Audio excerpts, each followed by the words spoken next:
우리 창세기 16장 말씀을 찾아보겠습니다.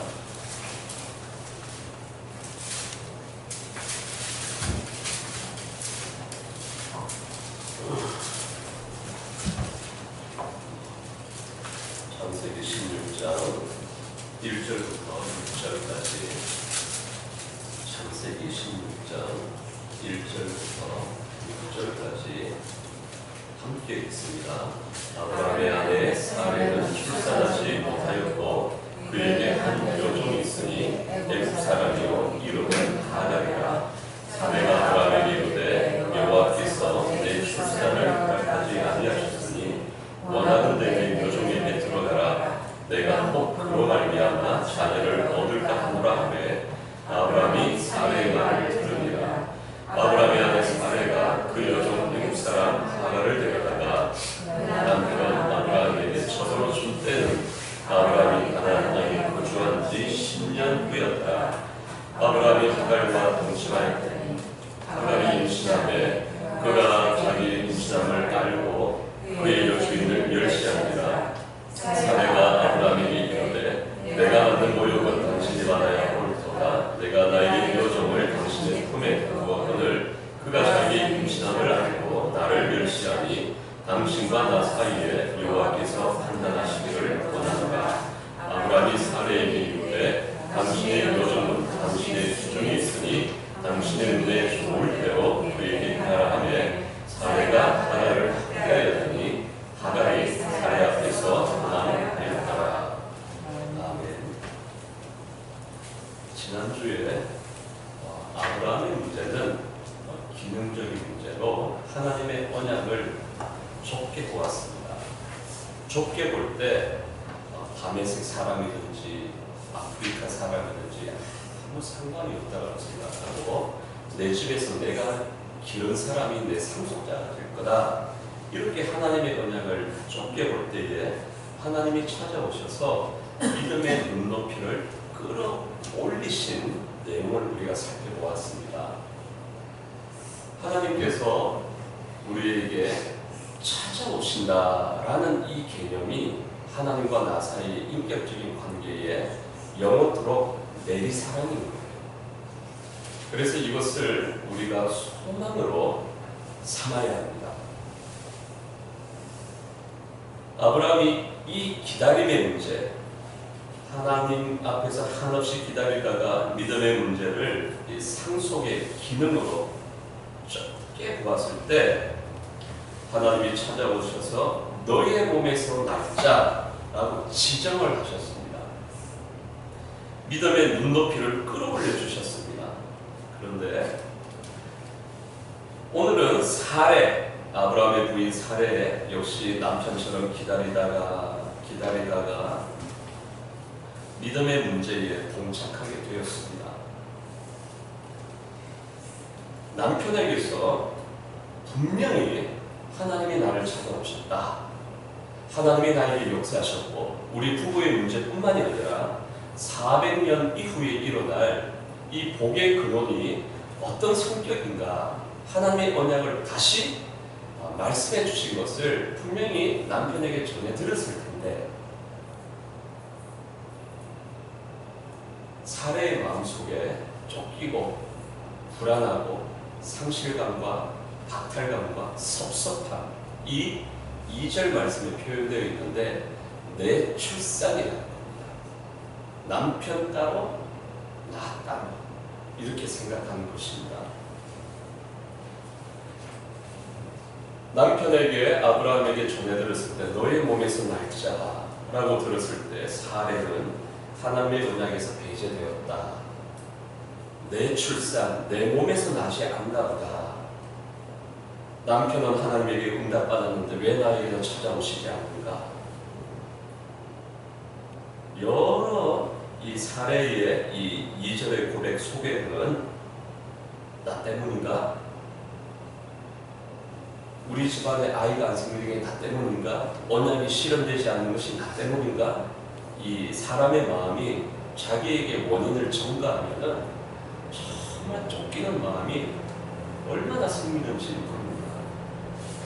그게 겸손함의 모양새를 띌 때가 있는데 사실은 하나님을 신뢰하지 못하기 때문에 사람이 비천한 모습으로 이 자책과 자비심, 상실감, 초조함, 굉장히 복합적인 그런 현상이 생길 수가 있는 것입니다. 오늘 사례의 모습을 통해서 우리는 부부가 한 몸이라는 것을 우리는 기억을 해야 합니다. 하나님은 믿음의 동력자들을 붙여주시고 한 몸이다 함께 부르셨습니다. 창세기 15장에 너의 몸이라고 말씀하실 때, 아브라함에게 은혜 주실 때 이 한마디 말씀을 통해서 사례를 부르시고, 아브라함에게 역사하실 때 이 역사는 부부를 함께 생각하면서 하나님이 주신 역사였습니다. 남편에게 역사하신 내용을 전해 들었던 사례가 남편의 기쁨을 자기의 기쁨으로 여기지 않고 남편에게 찾아주신 하나님의 은총을 나를 찾아주신 은혜라고 여기지 못했습니다. 그 결과 하나님의 언약을 남편 따로, 나 따로 생각하게 된 사례였습니다. 그래서 사례가 표현을 할 때 2절처럼 아브라함에게 이르되 여호와께서 내 출산을 허락하지 아니하셨다 라고 분리해서 생각을 하는 것입니다.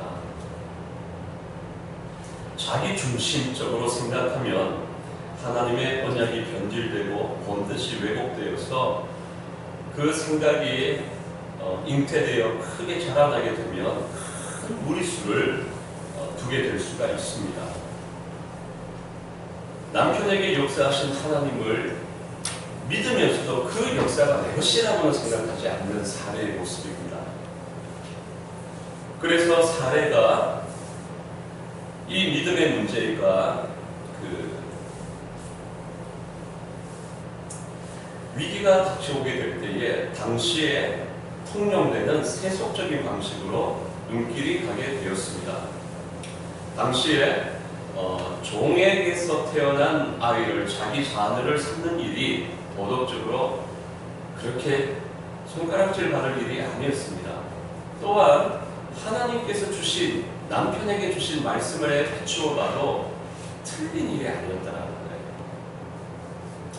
그렇기 때문에 우리가 우리 믿음 생활에 있어서 틀리지는 않았다, 잘못되지는 않았다, 이런 생각이 들 때 우리가 굉장히 조심해야 한다는 것입니다. 하나님은 우리를 거룩하라, 온전하라라고 부르셨는데 사례의 마음속에는 잘못되지는 않았지. 왜냐하면 아브라함과 하갈을 통해서 태어나면 절반이 아브라함의 그 피는 피니까 너의 몸에서 날짜라는 이 말씀이 틀린 말씀은 분명히 아닌 거예요. 틀리지 않았다. 이게 너무나 묘한 것입니다. 하나님은 사랑하라, 하나님은 순종하라, 하나님은 온전하신 것을 원하는데 사람이 믿음의 어떤 위기, 기다림의 문제가 나에게 봉착했을 때 사람의 마음이 좁아지면은 그래, 눈높이가 낮아질 수 있다는 거예요. 예전에 제가 두고두고 잊어지지 않는 게, 예전에 올림픽 때 유도에서 금메달을 땄던 사람 중에 하용조라는 사람 아십니까? 유도 금메달을 땄는데 그 당시에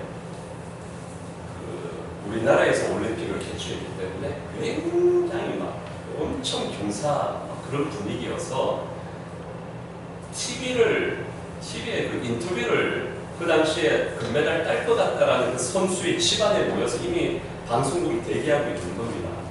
그래서 하용조 선수가 금메달을 따고 나니까 인터뷰를 하는데 막 기자도 흥분했고요. 큰아버지 인터뷰하는 걸 혹시 기억나세요? 나세요? 와, 제가 그때 너무 재밌기도 하고 잊혀지지가 않습니다. 큰아버지라는 양반이 나왔습니다. 그래서 얼마나 이 집안의 경사니까 너무 기자가 기뻐하면서 하용주 선수가 평소에 어떤 사람이었습니까? 질문을 했더니 이 큰아버지가 얼굴이 떨떠한 거예요. 뭐 나쁘지는 않습니다. 이렇게 얘기하는 거예요. 그런 경사스러운 인터뷰를 하는데 뭔가 이 조카와 아니면은 뭐 그 집안에 무슨 문제가 있는지 바쁘지는 않다라는 거예요. 야, 제가 그 잊혀지지 않았습니다. 사례의 문제에 하나님께서 우리에게 믿음의 문제를 두고 어디까지 내가 순종해야 되나, 어디까지 내가 기도해야 하나, 어디까지 정성을 기울여야 하나, 이 문제를 어디까지 원하시나, 이런 어떤 믿음의 문제를 자기가 이제 실험하고 있을 때 마귀는 눈높이를 낮추는 거예요. 하향 평준화가 되느냐 아니면 상향 평준화가 되느냐, 둘 중에 하나인데, 참 우리는 창세기 3장 말씀에서부터 하와가 그렇게 먹으라 하니까 아담이 먹었던 거예요. 죄의 문제는 사람을 끌어내리는 속성이 있다는 거예요. 끌어내리는 속성. 그래서 믿음에 큰 어떤 은혜 받은 사람을 따라가야 되는데, 자기가 은혜 받지 못하면 남편 따라가면 되는 거예요. 남편은 먼저 은혜 받았습니다. 자기에게 어떤 믿음의 비결도 보이지 않고 너무 마음이 답답하고 어떤 해결책도 보이지 않을 때는 그런 어떤 쉬운 말들도 나돌지 않습니까? 그럴 때는 은혜 충만한 사람 곁에 머무르라고. 사례가 자기 마음이 답답하면 먼저 은혜를 받은 아브라함에게 기대 있기만 해도 되는데 그렇지를 못했던 것입니다. 그래서 16장 2절의 표현을 보면은 확신도 없습니다. 내가 혹, perhaps 그럽니다. 아마도, 잘하면, 어쩌다가, 혹시 잘 될 수도 있지 뭐 이런 식이에요. 내가 혹 그로 말미암아 자녀를 얻을까 하노라. 어떤 하나님을 시험하는 것도 아니고 이게 내 문제인가, 아니면 하갈을 한번 시험해 보면 하갈도 아이를 못 낳으면 내가 상대적으로 자유하게 되겠지 뭐 이럴 수도 있는 겁니다. 아마도, 혹시, 이런 어떤 하나님을 신뢰하지 못했을 때 그 마음은 가만히 있지 않고 세력을 넓혀 나가면서 우리들의 마음을 다 점령해버리는 그런 성격이 있다는 것입니다. 그래서 하나님의 뜻이 무엇인지, 하나님의 선하시고 기뻐하시고 온전하신 뜻이 무엇인지 분별하는 것, 대단히 필요하다는 것입니다. 우리는 하나님이 미리 작정하시고 반드시 하나님을 100살 때 아이를 얻도록 하셨을까? 우리는 그렇게 생각하지 않습니다. 하나님이 40년을 딱 정하시고 모세를 광야에서 뺑뺑이 돌리셨을까? 그렇지 않은 거예요. 한번 기회를 놓칠 때, 근데 이 기회가 40일을 하루를 1년으로 삼았다는 것처럼 우리는 모종의 죄의 어떤 영향력, 하나님을 신뢰하지 않았을 때의 그 영향이 굉장히 파급 효과가 클 수도 있구나 라는 것은 우리가 짐작을 할 수가 있습니다. 큰 틀에서 대략 어떤 식으로 영적인 문제가 굴러가는구나 라는 여러 가지 임상들이 성경에 나와 있는 것입니다. 하갈에게는 16장 2절을 말씀 보시면은 많은 목사님들이 그런 설교를 하셨을 것입니다. 나라는 것이 계속 따라다닙니다. 내 출산, 내가, 이런 나라는 것이 이렇게 따라다닙니다. 여기에는 자기 종, 이 일을 통제할 수 있다는 그 자신감이 있었을 것입니다. 여종이니까 혹시 자녀가 생기더라도 내 마음대로 통제할 수 있을 것이라면, 그러나 이 일은 사례의 뜻대로 되지 않았다라는 것입니다. 그래서 우리가 부부관계를 넘어서서 지체들 간의 관계도 영향을 주고받는다는 것,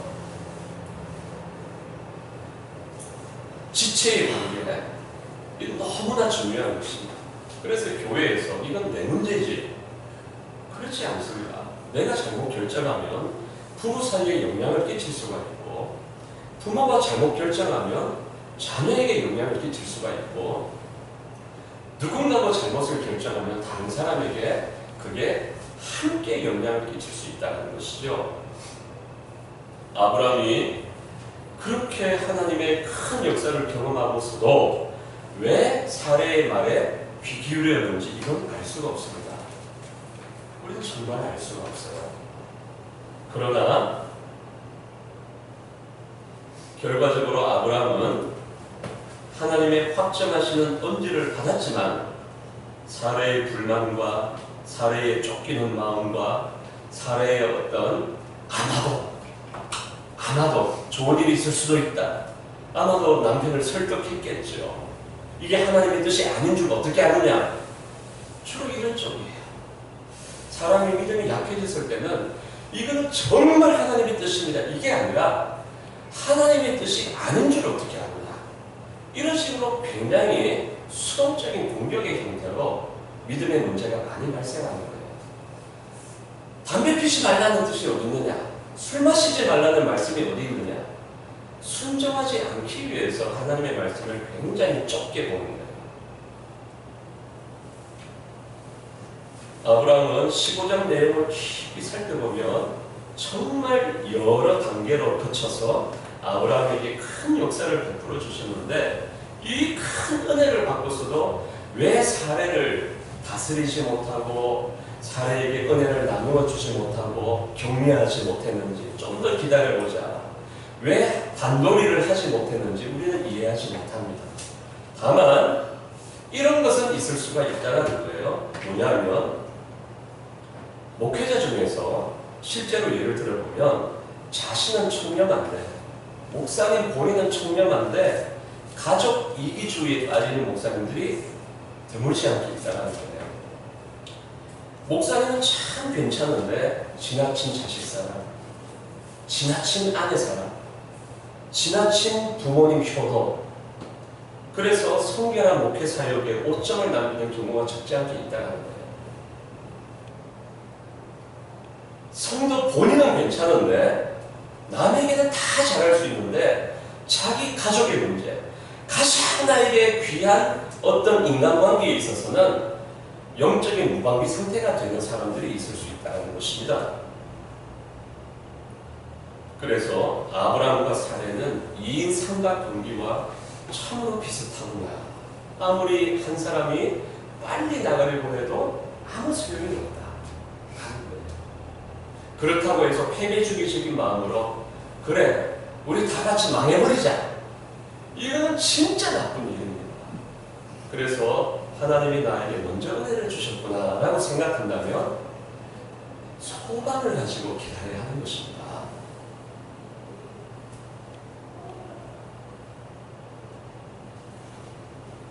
또 한 가지는 먼저 은혜를 받았을 경우에 다른 사람을 판단하거나 정죄하는 쪽으로 부부관계나 의미 있는 인간관계 그렇게 해서는 안 되는 것이죠. 제가 한경빈 목사님의 그 전기를 통해서 그런 생각을 많이 하게 되었습니다. 한경빈 목사님이 북한에서 이제 월북한 사람 아닙니까? 이제 남한으로 내려왔는데 이 한경빈 목사님의 마음속에 나는 북한을 버렸다, 이 마음이 항상 있었던 것인데 6.25 전쟁이 일어났습니다. 그럴 때에 또 피난을 간 겁니다. 처음에는 그렇지 않았습니다. 나는 절대로 피난을 갈 수가 없다. 나는 한번 우리 동포들을 버린 사람인데 내가 어찌 전쟁이 났다라면서 또 교회를 버리고 부산으로 피난을 갈 수 있단 말이냐. 그럴 때 교인들이 결사적으로 한경기 목사님을 설득했습니다. 목사님 다 우리가 어떤 붙잡히고 망하더라도 목사님만은 살아나가야 됩니다. 설득을 해서 끌고 가다시피 해서 피난을 간 거예요. 그래서 한경기 목사님의 마음에 평생에는 겸손할 수밖에 없는, 나는 2번이나 교회를 부리고 도망간 사람이라는 마음이 있었기 때문에 항상 가난한 마음으로 살았더라고요. 그런데 피난을 안 간 한 가정이 있었어요. 장모님 가정. 주일학교, 내가 어떻게 교회를 버릴 수가 있다. 결국 순교했습니다. 근데 저는 그 전기를 읽으면서 이게 잘한 일인지 못한 일인지 모르겠어요. 제가 목사로서 영락교회에 대해서 들었던 많은 말들이 있는데 지금 이철식 목사님 지금은 좀 괜찮을 거예요. 한참 때는요, 이 강단에 올라갈 때 다리가요 사시나무 뚫리듯이 떨었어요. 너무 스트레스 받아가지고 장로님들이 굉장히 강하거든요. 그 교회가. 제가 그래서 다 속내는 알 수 없지만 목사는 이 교회를 버렸어도 우리 장로 과정은 이 교회를 지켰어. 이게 정말 교만이 될 우리가 굉장히 많다. 그래서 저는 망하려면 다 같이 망해야 된다. 이런 생각까지 어떤 이상한 적용이긴 하지만 누군가가 너무 순결해버리면 그 순결을 잘 감당해서 순결하지 못하거나 부족한 지체들을 아주 잘 공부해야 된다는 거예요. 나는 이렇게 순결하고 나는 이렇게 충성됐는데 너희들은 뭐야? 이런 게 돼버리면은 힘든 것이죠. 그래서 아브라함이 왜 사례의 말에 순순히 응답했는지 우리는 알지 못합니다. 여러 경우에 우리 가능성을 생각해 볼 수가 있지만 성경은 부부 사이가 얼마나 지대한 영향을 주고받는지 끝내 이삭이 태어날 때까지 아브라함도 웃고 사례도 웃으면서 어찌됐든 부부가 같은 수준으로 이삭을 낳기까지 그렇게 사는 모습을 볼 수가 있습니다. 그래서 성경에는 부부의 관계를 많이 다루고 있는데 다윗의 아내 미갈은 다윗을 사랑했던 사람입니다만 다윗의 신앙을 이해를 하지 못했습니다. 한 차례 실패를 경험한 후에 자숙기간 후에 다윗이 두 번째로 법궤가 들어올 때에 여호와 앞에서 춤추면서 뛰놀았더라 라고 합니다. 하나님이 나에게 이 모든 은혜를 베푸신 것이 너무 감사해서 주권자로 세우신 것을 감사하기 때문에 나는 여호와 앞에서 뛰놀아노라 미갈에게 설명을 했는데 미갈은 어떻게 대답을 했습니까? 너무 남편의 모습이 망신스럽다. 한심하게 여기는 마음을 가졌습니다. 이스라엘 왕이 오늘 어떻게 영화로우신지 방탕한 자가 염치 없이 자기 몸을 드러내는 것처럼 오늘 이 계집종의 눈앞에서 몸을 드러내셨도다. 얼마나 남편을 우습게 여기고 그랬는지 모릅니다. 미갈이 다윗에게 이와 같이 한 것처럼 반대로 다윗의 도망자 시절에 만났던 부인이었던 나발의 부인 아비가일은 반대의 경우였습니다. 남편 나발은 너무 한심한 사람이었고 내일 죽을 일을 모르는 사람이었는데 아비가일 한 사람이 깨어있을 때에 그 족속이 살아남고 나발 한 사람만 죽으면서 본인은 다윗의 부인이 되는 이런 일로 위기를 극복하게 되었던 경우가 있습니다. 사도행전 5장에서는 아나니아와 삽비라가 3시간 격차를 두고 아나니아가 먼저 죽고 그 다음에 삽비라가 등달아 죽게 되는 일을 다루고 있습니다. 부부가 나쁜 쪽으로 가는 경우도 있고 이 부부의 문제가 얼마나 서로에게 의미 있는 영향을 주고받는지 우리는 성경의 다양한 사례들을 보면서 이 모든 말씀을 나의 말씀으로 여기면서 무엇을 바라고 나가야 하는지 하나님의 음성을 들어야 합니다. 우리는 아브라함과 사레의 경우처럼 독자 이삭에 대해서 충실한 곡식을 함께 맛보는 기쁨을 가질 수 있도록 기도해야 합니다. 에베소서 5장 말씀에는 남편과 아내를 대한 말씀이 있지요. 남편을 향한 말씀은 어떻습니까? 아내들이여 자기 남편에게 복종하기를 춥게 하듯 하라. 이 말씀을 얼마나 받아들이십니까? 이는 남편이 아내의 머리됨이 그리스도께서 교회의 머리됨과 같다. 그가 바로 몸의 구주시니라. 그러므로 교회가 그리스도에게 하듯 아내들도 범사에 자기 남편에게 복종할지니라. 그런데 남편들에게 주시는 말씀도 있습니다. 남편들아, 아내 사랑하기를 그리스도께서 교회를 사랑하시고 그 교회를 위하여 자신을 주신 같이 하라. 이 두 말씀을 비교할 때 난이도가 누가 더 높습니까? 저는 이 질문이 이 본문 에베소서 5장 부부에 대한 말씀에 대한 질문이 되어야 한다고 생각합니다. 남녀 간의 우열 문제로 페미니즘이라든지 그런 식으로 성경을 이미 선입관을 가지고 가서는 안 되는 거죠. 오히려 우리는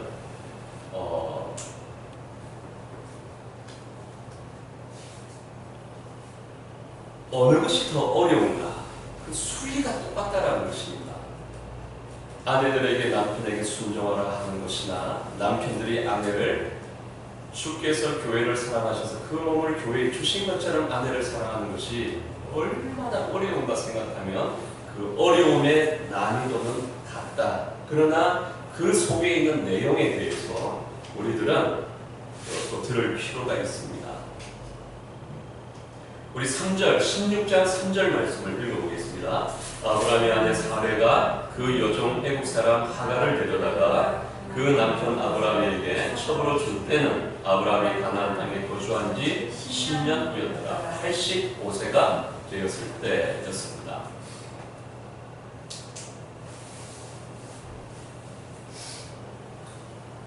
사절 말씀을 읽어보겠습니다. 아브라함이 하갈과 동침하였더니 하갈의 임신함에 그가 자기의 임신함을 알고 그의 여주인을 멸시한지라. 애국 사람 하갈 부부가 한 번씩 사고를 친 겁니다.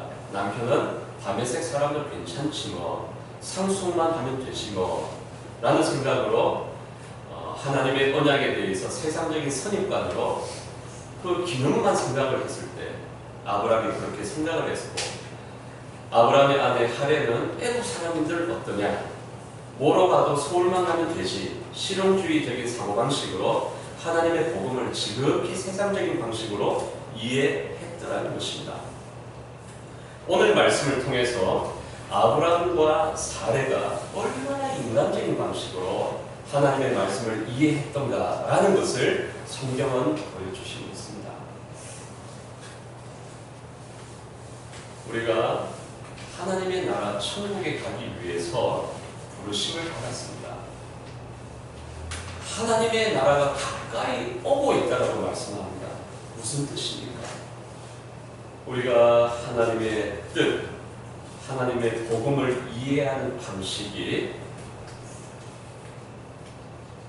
하나님의 나라가 우리 가운데 오실 때에 그 방식을 바꾸시고, 마침내 아브라함과 사레가 그 이름이 바뀌어져서 아브라함과 사라가 되어서 이삭을 품에 안게 되었을 때에 하나님의 주권과 하나님의 나라가 이 세상에 동작하시는 방식에 대하여 그들은 신약적인 이해를 가지게 되었을 것입니다.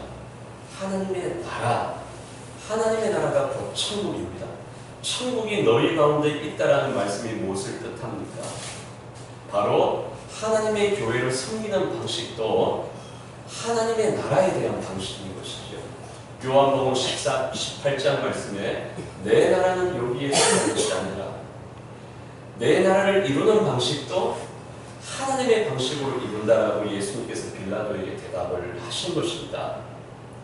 오늘 말씀을 통해서 우리가 기도할 때에 우리가 하나님의 나라, 하나님의 주권의 방식이 무엇인지 우리가 가지고 있는 내 가정의 문제를 두고 생각할 수도 있으며, 교회의 문제를 두고 생각할 수도 있으며, 이 피아노 학원이나 전도사님을 구하는 문제 역시 하나님의 나라가 무엇일까? 하나님의 나라가 우리 가운데 지금도 가까이 도래하고 있다는 것입니다. 회개하라, 하나님의 나라가 가까이 왔느니라. 천국이 가까이 왔기 때문에 우리가 지금까지 써왔던 인간적인 방식, 사람의 사고방식, 이런 것들을 회개해야 한다는 것이 천국과 지옥에 대해서 묵상해야 되는, 다른 말로 하나님의 나라, 그리고 지옥은 무엇입니까? 하나님의 나라가 아닌 것, 이것이 지옥인 거예요. 중간은 없다라는 것이죠. 우리가 오늘 말씀을 생각하며 아브라함과 사레가 얼마나 인간적인 방식으로 하나님의 말씀을, 그 은혜를 거듭거듭 받으면서도 너무나 인간적인 방식으로 하나님의 나라를 이해했다는 면에 있어서 두렵고 떨리는 마음으로 여호와의 구원을 이루라. 우리가 함께 기도하도록 하겠습니다.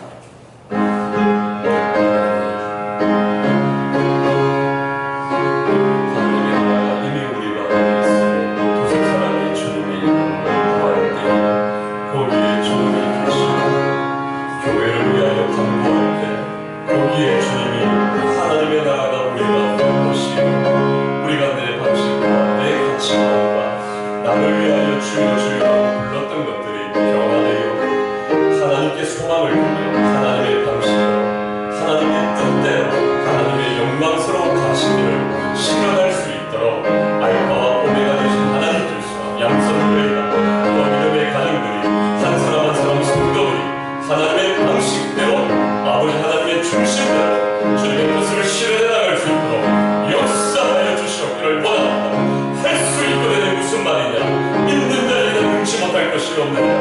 아버지 우리가 목회자에게 힘든 여러 가지 것들이 있음에도 불구하고 아버지 부자가 하나님의 나라에 들어가기가 어찌나 어려운지 그러나 우리들의 마음속에 가난한 심령을 주시는 하나님, 애통한 마음을 주시는 하나님, 마음이 청결하도록 역사하시는 하나님, 복음을 위하여 핍박받기를 즐거워하도록 역사하시는 하나님, 그 하나님께서 능히 하실 수가 있느냐 하셨사오니 주여 우리가 믿음을 따라 주의 약속을 따라 기다림의 문제가 봉착될 때에 그 기다림 속에 주께서 찾아와 주셔서 아브라함에게 주신 말씀이 내 말씀이요 내 지체들에게 주신 은혜가 내 은혜요 아버지 하나님 우리가 이 삶을 아버지 하나님께서 주신 것을 동일하게 우리에게도 주시는 줄로 믿습니다.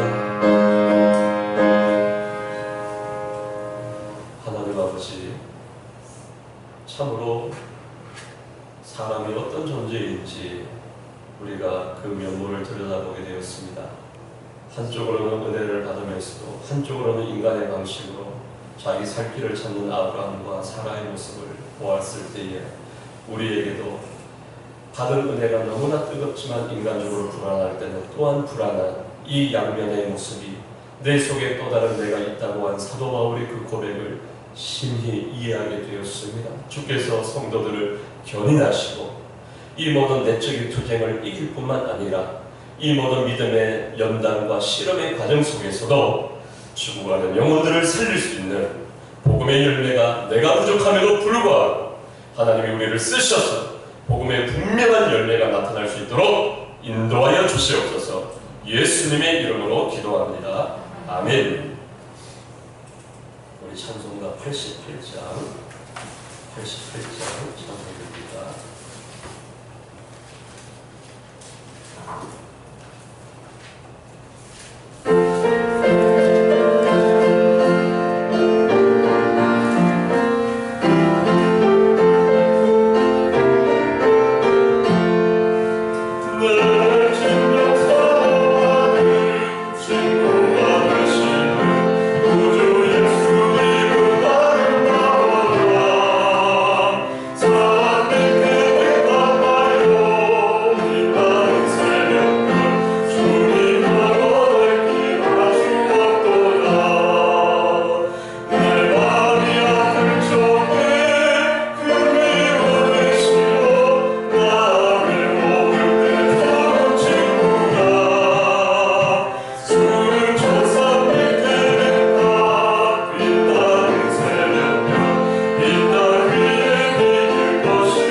있지 않나 생각을 합니다.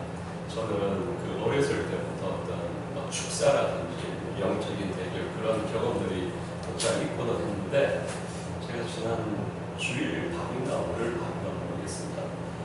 와, 저는 그런 무서운 꿈을 꿀 때도 있구나 싶어요. 이 드라마 같은 거 보면 식은땀 흘리면서 벌떡 일어나서 이럴 때가 있지 않습니까? 제가 정말 꿈속에서 제가 마귀를 많이 만나고 귀신을 많이 만나고 막 대기를 그렇게 많이 했는데, 얼마나 공포스러운지 말로形容할 수 없을 만큼 꿈속에서 막 너무 놀랐던 거예요. 제가 막 헛소리를 막 했을 정도. 그래서 정말 뭔가 이렇게 제 개인적으로도 그렇고 우리가 영적인 정말 싸움 가운데 있구나, 제가 그런 생각을 하게 되었습니다. 그리고 성도님들은 저를 위해서 기도할 때 성결의 능력이 제일 큽니다. 그래서 박재훈 목사가 성결할 수 있도록, 거룩할 수 있도록 이걸 반드시 위해서 기도해 주셔야 됩니다. 우리 같이 한번 기도할 때에 영적인 씨름이라는 것, 양상이 두통 원인이 수만 가지라고 하더라고요. 머리 아파서 왔다라는 원인이 없대요. 병원에서 그 얘기 들은 적이 있는데, 사람의 영적인 시험도 그렇습니다.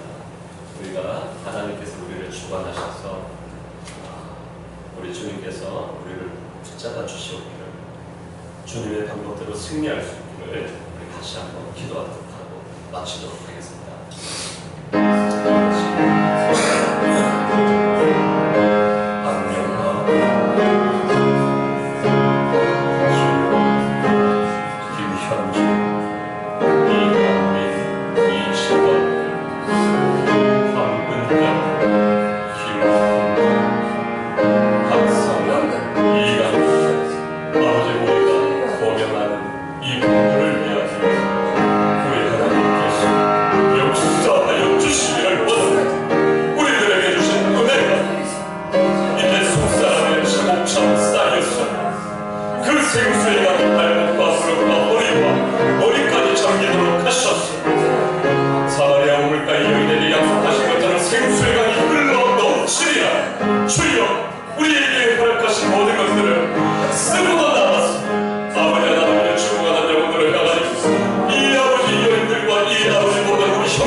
독생하신 하나님을 주신 아버지 하나님의 사랑하심과 볼지어다 세상 끝날까지 항상 함께 있으리라 성령님의 교통하심과 내주하심, 믿음의 씨름과 싸움, 약복 나루터 앞에서 우리 주님과 씨름하는 모든 주의 백성들 머리 위에와 하늘로부터 내려오실 양식, 생명의 양식 기도의 제목들 위에 모든 대소사 주의 백성들의 모든 언행심사 위에 일거수일투족 위에 교회와 나라와 민족 위에 이제부터 영원토록 함께 하시옵기를 축원하옵나이다.